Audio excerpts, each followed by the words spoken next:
Добро утро на всичките почитатели на нашата общност Woman Life Book.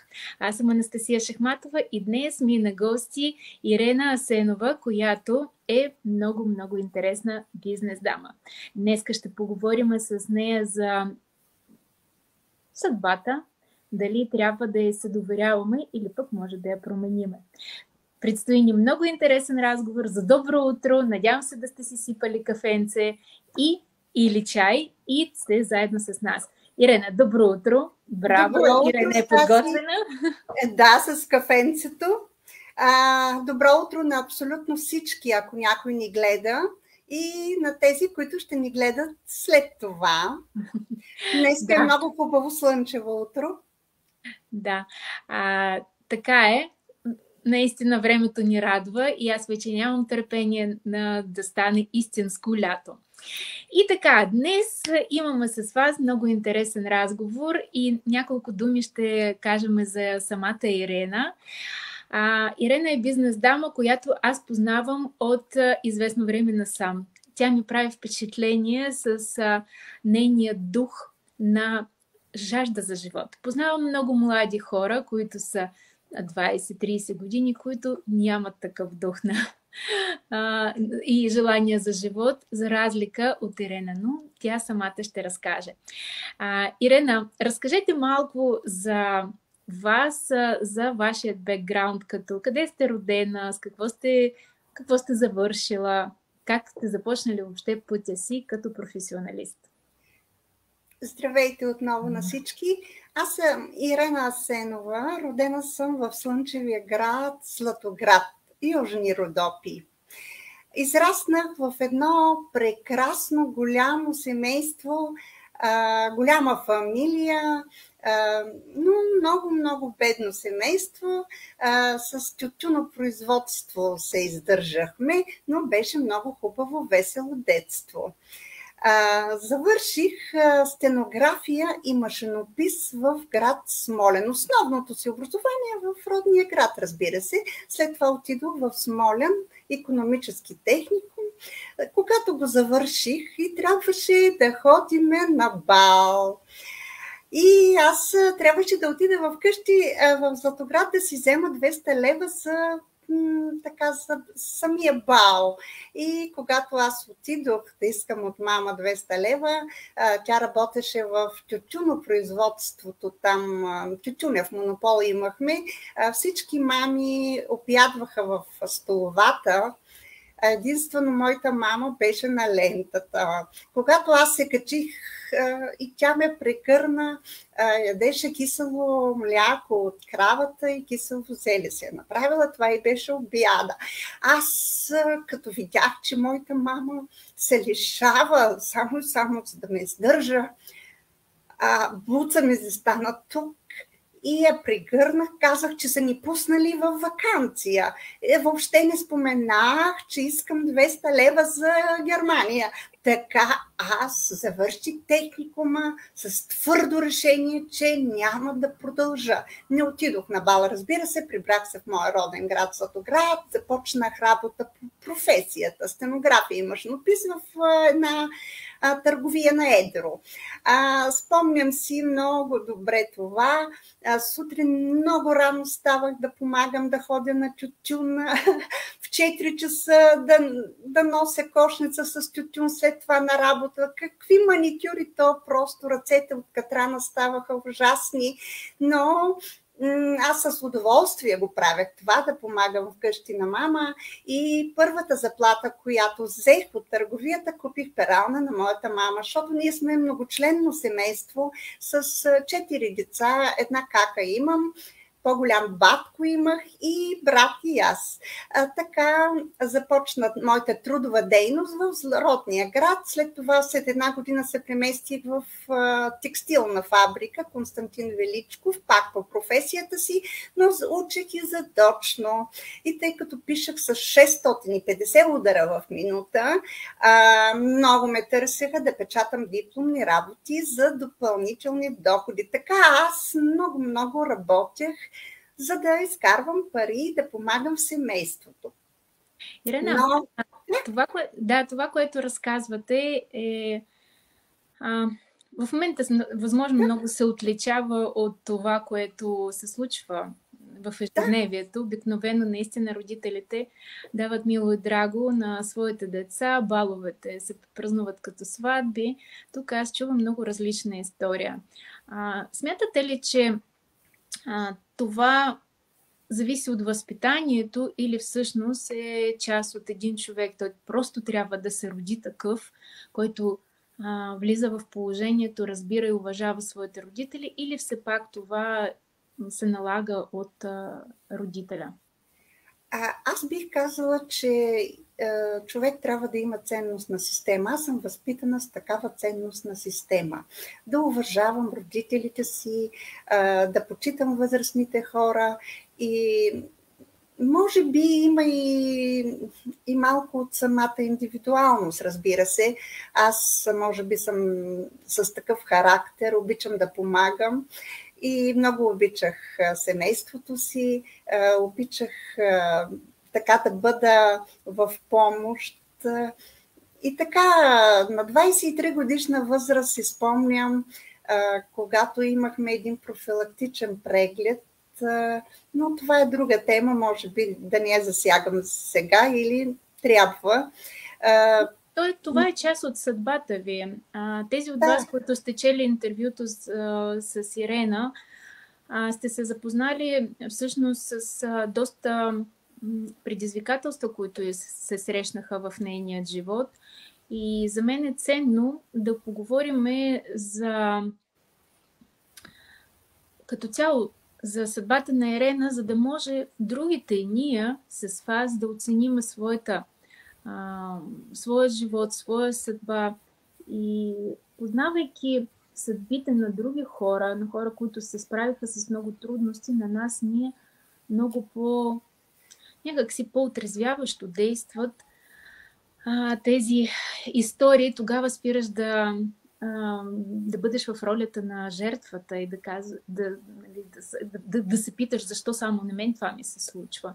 Затова, Ирена, аз мисля, че може да поговорим, ако вие се чувствате комфортно с това, може да поговорим на тази тема.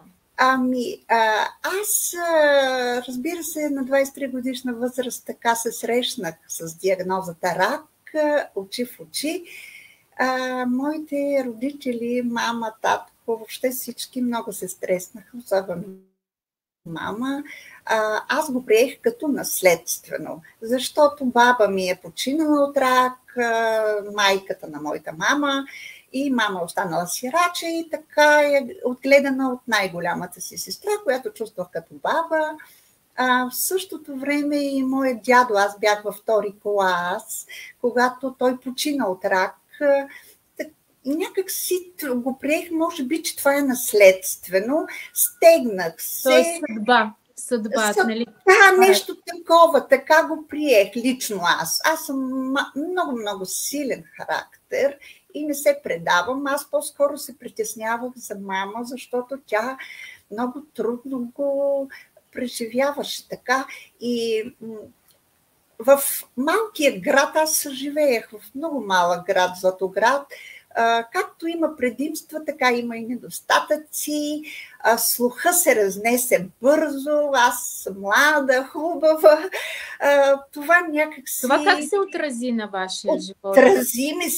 Отрази ми се, но не го показвах. Аз съм горда личност, така крия се зад моята така външност, но вътрешно страдах. И не мога да не призная, че... Но по какъв начин това се отразило? Тоест, представям си на 23 години една красива, млада, разцъфваща жена, която разбира, че всъщност е болна от смъртоносна болест и всички около нея в малкия град започват да го знаят, да го разбират това нещо. Да. Как това се отразява? Това професионално ли се отрази върху вас или върху личния живот? Върху личния ми живот се отрази. Аз така някак си се свих и приех го, че това е неминуемо. Диагноза рак, сякаш не съм родена да имам щастливо семейство, кой мен ще ме приеме. Такива мисли в главата. Окей. 23 години. Вие предполагам, че минавате някакви лечения, но знам, че отдавате се много на работа, на това, което предполагам, щом сте сложили кръст, кой ще ме вземе в личния живот, съответно в професионален план, това не ви е попречило по никаква форма и вие сте се отдали изцяло. Да, разбира се, аз се стегнах, имах два пътя. Или да оплаквам съдбата си, или да се доказвам. Аз реших да продължа, живота е пред мен, започнах да работя, отдадох се на бизнеса. Мама почина на 33 годишна възраст, след това моя батко, който беше просто моя най-добър приятел и стожер в живота ми. След 6-тия месец всичко това много ми повлия. След това, след 3 години и моя татко, аз реших, че в малкия град няма да остана. Взех решение, се преместих в София. Когато дойдох в София, започнах работа, търсех си работа по професията, но по професията не мога да се издържам в големия град. Знаете колко е трудно, квартира, всичко това. И се ориентирах да търся друга възможност. Започнах да търся дистрибуторство в една италианска фирма. Започнах, така много добри резултати показах. Колко трябваше време, за да се почувствате стабилна, премествайки се от малък град в голям град? Колко време ви е било необходимо? Честно казано, аз много бързо се ориентирах, започнах да уча английски език, отдадох се на бизнеса, просто бях много дейна, много дейна. Задоволяваше ме, удовлетворяваха ме резултатите, които показвах, че фактически аз мога да се издържам и сама, но срещнах и голямата си любов в София по това време. На колко години бяхте? Може би 7 години. Но вие на колко години бяхте? Аз бях на 37, дойдох в София, 38 години го срещнах. Ето, на 38 Ирена се среща най-голямата си любов, така че ако вие все още не сте срещнали, да не се притеснявате, че тя може да дойде в всеки един момент. И между другото, тук от няколко дни ми се върти една тема за лайв, който ще ви пусна. Защо умни, красиви жени често дълго време остават сами. Но това е отделна тема. Ирена, разкажете срещате голямата си любов. Да, срещнах и никак не съжалявам и си казвах, Господ е мислил и за мен. Нали? Бяхме много щастливи, но и той почина от рак на панкреаса. И аз фактически бях навършила вече 45 годишна възраст, бях в разцвета си, останах отново сама. Тогава вече доста трудно беше, но слава на Бога, че бяхме се запознали с системата Rainbow и двамата станахме дилъри там, за да мога да си я закупя системата, нали, да си помогнем финансово, да си я изплащам. И започнах да работя в Rainbow. Там беше много хубава средата. Семейство Попович, Лидия и Момир, той е президент на американската компания. Толкова топло ме посрещаха. Просто те бяха сякаш второто ми семейство и така преодолях много леко. В смисъл не леко, то цял живот се тежи, но все пак някак си се чувствах обгрижена така от колеги, колежки. Много беше приятно, много хубаво. И на 50 годишна възраст отново втора интервенция ми се случи, рак, явно от този стрес, който съм изживяла. И след как да кажа, не трябваше да носят тежко. Rainbow системите са доста тежки машини, за да ги показвам на домовете си. Аз се ориентирах към директни продажби в една компания Мирел, която предлагаше много хубави блузки. И така в Rainbow ме наградиха екскурзия до Испания, 10 дена до Турция за добри резултати, както и във фирма Мирел ме наградиха до Босфора на екскурзия. Аз дори не исках да отивам до Испания, исках да предложа на друг дилър да отиде вместо мен, но те настояваха аз да отида и много приятно беше, никак не съжалявам. Ще съжалявате. Това, което казахте, и аз мога да го потвърдя, че вие казвате, аз тогава, когато ви попитах за София колко бързо се адаптирахте, аз тогава бях много дейна. Всъщност аз мога да кажа и сега на 68 години сте и вие продължавате да бъдете супер деен човек, който се интересува не само от темите, които обикновено вълнуват хората на тази възраст, а всъщност вие влизате в темите, които са важни и се интересуват доста по-млади поколения. При мен дойдохте да се обучите на това по какъв начин да продавате през социалните мрежи. И знам колко трудности имахте в началото с техническите въпроси. Сега може вече да кажем по изтечение на колко, може би на 3 месеца.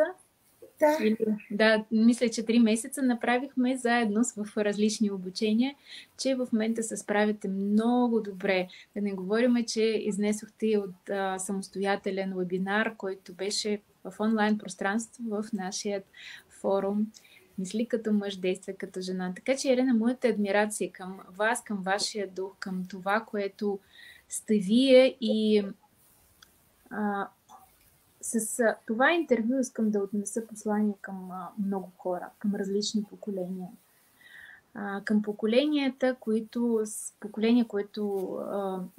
на възраст на Ирена. Ако вие гледате това интервю и, например, си мислите за вашата майка в момента, може би някой има баба на тази възраст, пуснете това интервю, запознайте вашата роднина с Ирена, защото живота е прекрасен само тогава, когато ние изпитваме интерес към него. Не трябва да спираме и надявам се Ирена да подейства вдъхновяващо на много хора. А на по-младите искам да отправя послание с това интервю за това, че дейността вътрешна, нали, такъв порив към действията се възпитава, нали, не само вътрешно да го очакваме, но и той се и възпитава. Затова моето послание – действайте, докато сте млади и градете постепенно този път, към който искате да отивате. Ирена, разкажете сега от какво се интересувате в момента. Ето, през толкова много неща сте преминала. Една болест, която ангажира буквално целият ви живот, който е...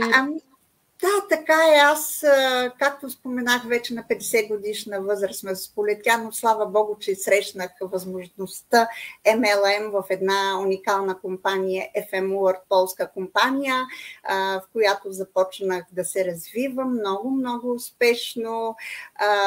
За мен това беше като балсам, нали, защото аз много обичам парфюми, а компанията се занимава с производство на парфюми.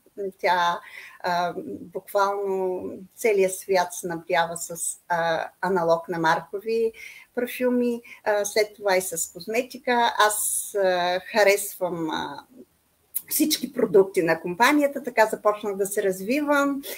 Много успешна компанията ми подари кола, обикалях цяла Южна България, Гърция, дори гръцки език. Живота започва след 50. Да, започнах, на 53 годишна възраст. Аз, между другото, да ви кажа, никога не съм си мечтаяла да си купя кола. Не съм мечтаяла, дори не съм го помислила, че ще имам кола в живота си, след като произлизам от такова бедно семейство, че ще имам кола, за да запиша на млади години курсове за шофьор. Нашите са нямали кола, а обаче на 53 годишна възраст компания FM Урт ми подарява кола Citroen C3. Аз не съм шофьор, записах курсове на 53 годишна възраст, разбира се, станах шофьор, с колата ходих и на конференция в Полша, обикалям Браво! Европа, така изградих много добра структура под себе си.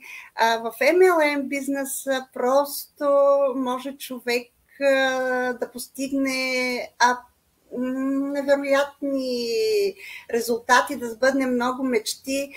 Аз, когато започнах този бизнес, наистина много стабилни финанси, станах стабилна финансово, даже инвестирах в собствения си град, клуб направих собствен, даже инвестирах и в детски магазин.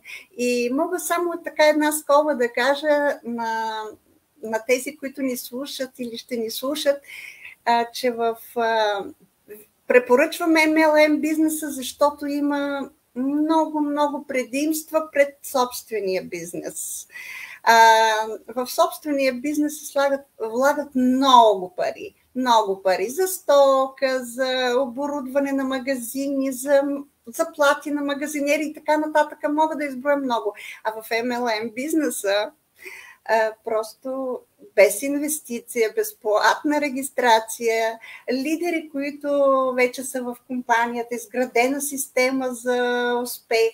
Единствено и само човек да има желание да се развива. Особено сега, след войната в Украйна. Толкова трудно стана в целия свят. Аз се моля в момента само за здраве и да имаме мирно небе. Тази война се отрази в целия свят. Вече сме в една световна криза. В тази криза има много хора, които не могат да свържат двата края. Трудно е. Аз съм в социална пенсия от 17 години, от 50 годишна възраст, от втората ми интервенция.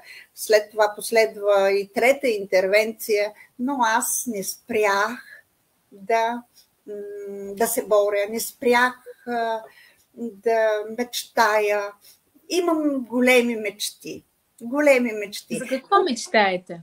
Сега мечтая в България да помогна на много хора на моята възраст да се чувстват така финансово свободни.